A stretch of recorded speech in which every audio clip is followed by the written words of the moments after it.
the top are the notes, right? Yeah, we're gonna do the notes later. On your side? Nope. We're gonna do them later. Okay, guys, so we're gonna go ahead. We're gonna demonstrate how many shading techniques? 4. How many? 4. Okay, so before you start shading, the first thing you need to do is to decide where your light source is coming from. Right? So I'm gonna draw a little sun right here. Right? And you're just making a choice. Like you made choices in your life. You wrote about that for your fire, right? You're also going to decide where your light source is coming from. I'm going to do a little dot. This is going to be my highlight. Highlight. There is going to be no shading here. So it's really, and I see it's really light there. 1 second. I'm going to make it darker on the dot cam. If I can remember how to do that. Okay, sorry. So I made a little dash so you could see. Now, I'm not going to shade there. Now, hatching, what helps with hatching, especially when you're doing something that's curved, like a sphere. Let me see if I can find a sphere. So you have a sphere, okay? The highlight is where the light is hitting. But should the lines be straight or should the lines be curvy? It should be curvy, right? So thinking back to contour. That's why the ellipses are going to help. Okay, so what you want to do is you slowly want to, remember lines tell stories, work in layers of lines. When you're at the edge of the form, you want to go curvy and then go straighter and then go curvy.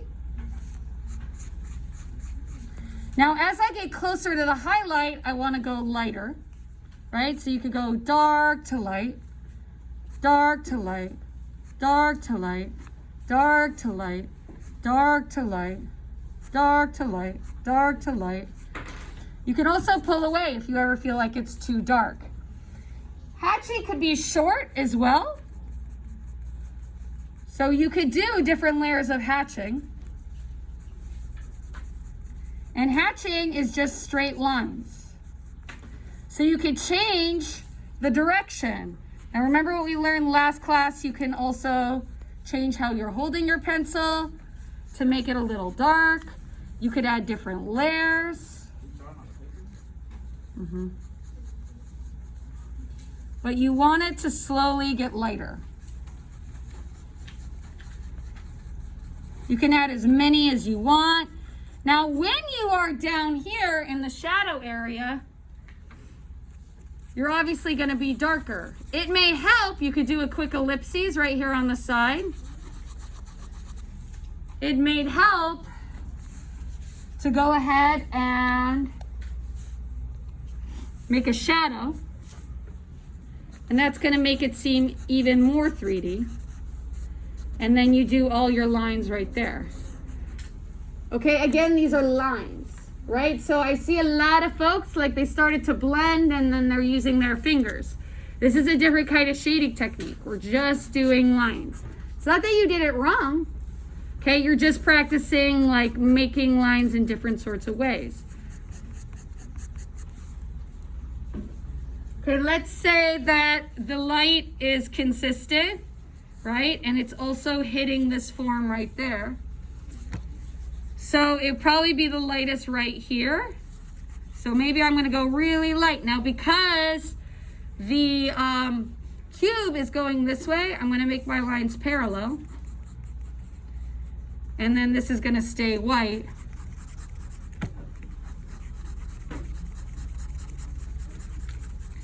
On this side, it's going to be darker. So I will probably press my pencil down darker.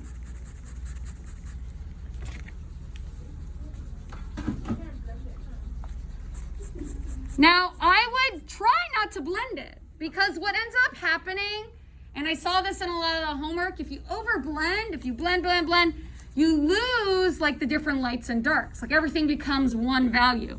And I just saw some people nodding their head. You know that happens. And it's like you're almost losing a lot of work. These lines create texture. Now, if you're feeling like some of your lines are going off the form, you always clean it up with your eraser. Now, Those of you who love to blend, I'll give you an opportunity in a second. You can do a really light line in the background and pretend that's the table. Sorry, I keep stepping in front of it. I'm not used to teaching in front of it with the dock cam. It's been a while. You could go ahead and you could turn your pencil to the side and give yourself a nice value. Give yourself a break from the hatching. And blend that way. Give yourself one value with your finger. This is what kids love doing the most. They love using their finger and blending.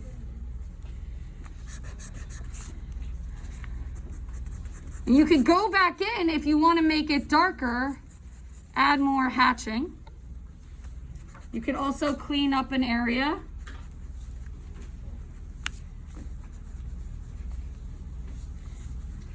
Now, if you really want to help us understand that this is the beginning of the form, maybe we can lighten it up right there. Pull that up a little. And really add some darker hatching down at the bottom to really darken it.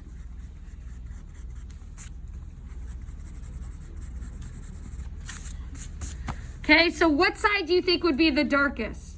This side or that side, if the sun's coming in right here? This side?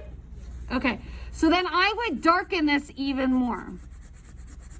And don't be afraid to add extra layers. Now this is what kids are the most afraid of. They're the most afraid of adding, they're the most afraid of pressing down hard. And if you need to turn the direction of your pencil to just make a clean, hard boundary, that's totally fine. And then this side would probably be more medium, right? I'm cheating a little. I'm making it into cross hatching. It's hard for me to not use different ones. Trying to stick just to hatching. It's hard.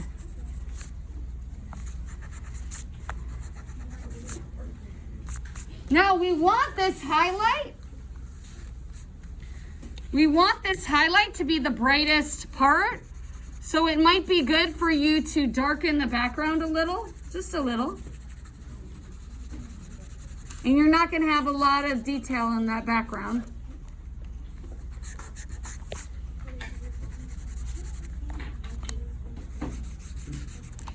Now when I go around and I look at the homework, there's a lot of white space, right? You also want to think about foreground and background. If you want to really emphasize that a form is light, that light is hitting a form, you should really darken the background. Notice how I'm changing the way that I'm holding the pencil. Maybe I want to do a darker line for the table. Maybe you want to pull up some lines too. You can also hatch with an eraser and then add more layers. But you want darks, medium, and light. Again, curvy hatching right here. Notice I didn't put in a shadow right here on this one. So where would the shadow be? If the light's coming from this way, where would the shadow be? On the bottom. Bottom? So putting in a shadow will help it to feel a little bit more 3D.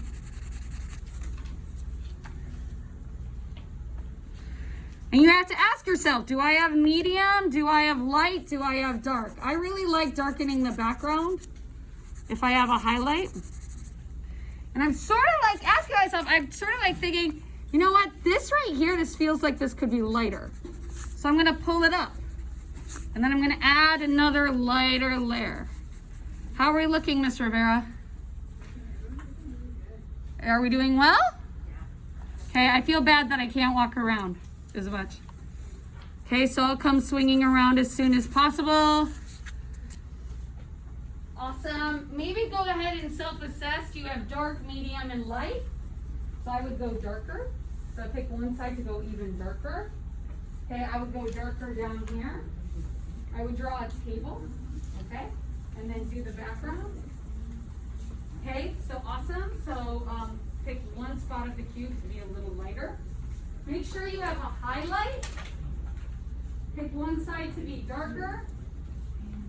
And you want there to be a slow transition between dark, medium, and light. Don't underestimate the importance of shading the background. Remember, you want to leave one area white, right? That's where the light is hitting. So the light's hitting here, right? And then ask yourself, put in that shadow. The shadow and the space around, drawing the space around it makes like a world of a difference. Yeah? You gotta catch up. You gotta do the next one on your own. You're gonna have to draw super fast when you come back.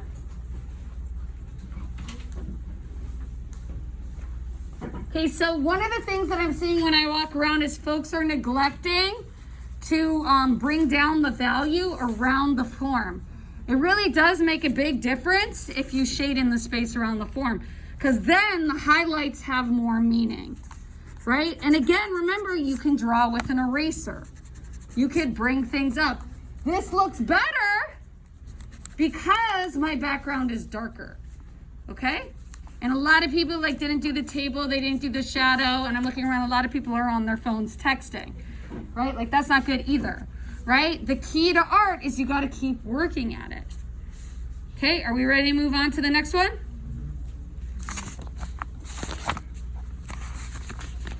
Okay, so the next one is cross-hatching, and that's where we do X's. I like this one better. So that was like our warm-up.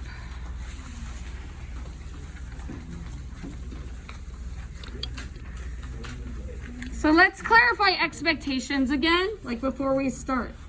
Again, Ms. Rivera and I want to see a highlight, okay? So you are not going to shade here. Make sure you have a background, okay, with a table. Okay, so let's go ahead. Same thing, except we are adding another layer. Let me brighten it up a little. Okay, so we're doing X's this time, but my lines can still be curvy. So to make the sphere look round, they're slowly going to bend. And I'm thinking about those ellipses. And then line weight, dark to light. Now I'm gonna go lighter. Now I like cross hatching so much more because I can go both ways and that makes it appear to be round. So I'm really using my ellipses from last class and I'm getting lighter, lighter, lighter, lighter. Remember, you could change the direction of your paper till it's like nothing. Now I can't get too excited. I got to get away from my highlight. I'm going to pull up a little. Why do we do this again and again? Because practice makes perfect. Now I can go both ways. Can lines be curvy? Yes, that's what helps them to be 3D. Line direction is telling me like the direction of the surface. Now I'm getting into that territory where everything kind of looks the same value. Right? So maybe I'm going to take a break on this one. I'm going to move over here and think, okay, well, how would don't get upset if the line goes out. You could just erase it. Okay, so this would be more of a medium. Notice how I'm kind of changing where my body is. So I could get different angles. So I see a lot of people out of the corner of my eye, you're laying back like you're in your living room. Artists actually stand up when they draw, right? So at least sit up, right? Otherwise, you're gonna be limited in your amount of movement. Repeat after me, line is movement. So now this is cross-hatching. Cross-hatching, you can go both ways, right? Do a line one way, do a line another way. Again, if you're gonna keep going in and out, right? You gotta come back, you gotta draw twice as fast when you come back.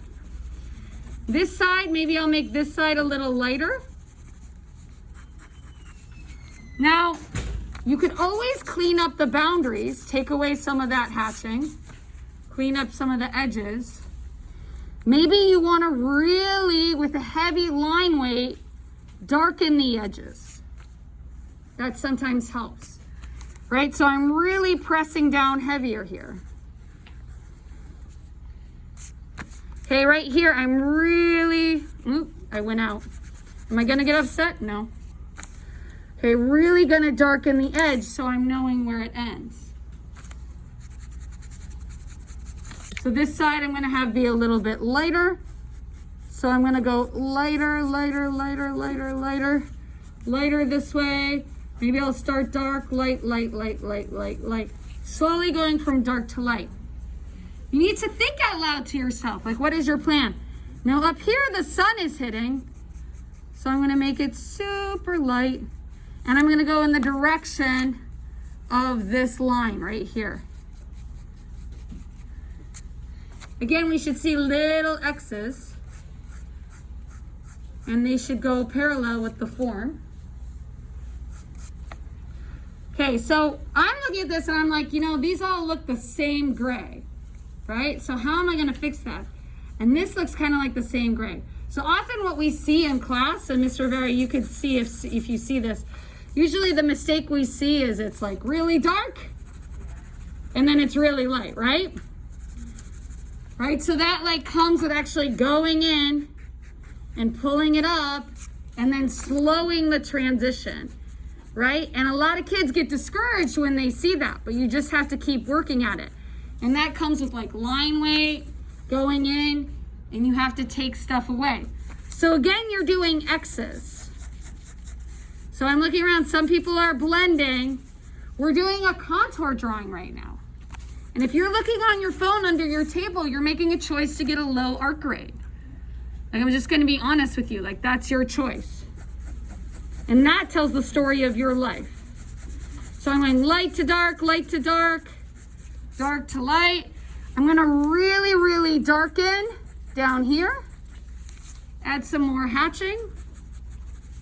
So I could add smaller hatches down here if I want. Maybe I'm gonna add some smaller hatches down here. Adding on more layers will make it look darker.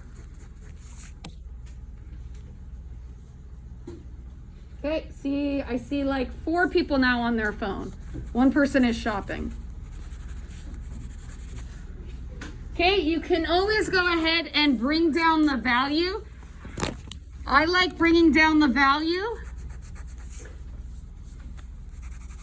right by the highlight, making it darker. Now I'm turning the pencil to the side because I'm not drawing the form anymore. And I'm gonna really darken the background, especially where the highlight is. A lot of people have stopped, but this is where the magic happens. Notice how I'm holding the pencil, right? And I'm pressing down, because this gets less detail. Number one, I get more pressure, but less detail and different kinds of lines. The background's gonna feel farther away because I have these thicker strokes. I feel like this one's a little better than my last one. Hopefully you're feeling the same thing too, right?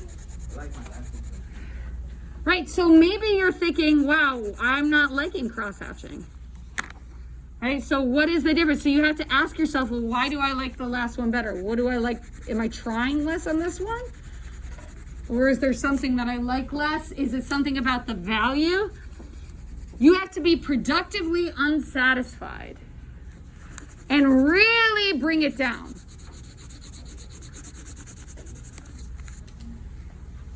Make it as dark as you can. Now you don't really want lines right now because this is the background. You only want the lines on your form.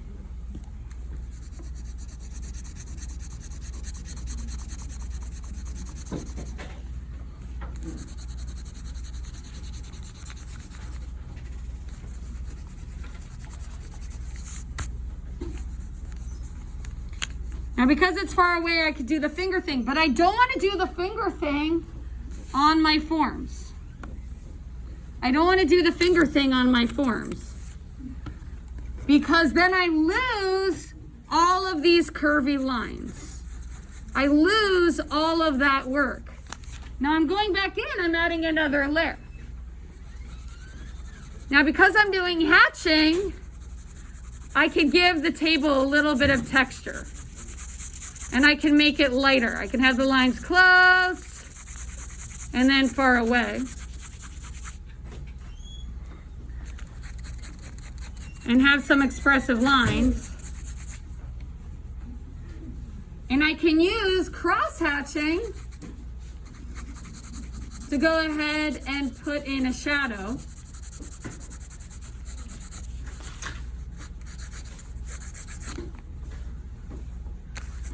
And now the X's are going the other way. And layering is important with shading. Go back in, add another layer. I'm getting super dark right now. I'm pressing down very, very hard. You need another pencil? So I'm gonna go ahead, I'm gonna take a break. I'm gonna go around, I'm gonna see what's happening.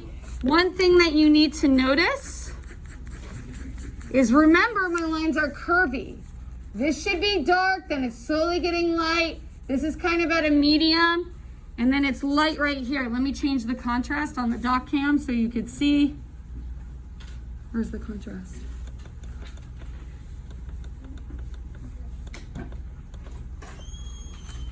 And you can always go back in with your eraser, because sometimes we're moving around and we smear, and you could pull up a highlight. You can crosshatch with your eraser once you do one.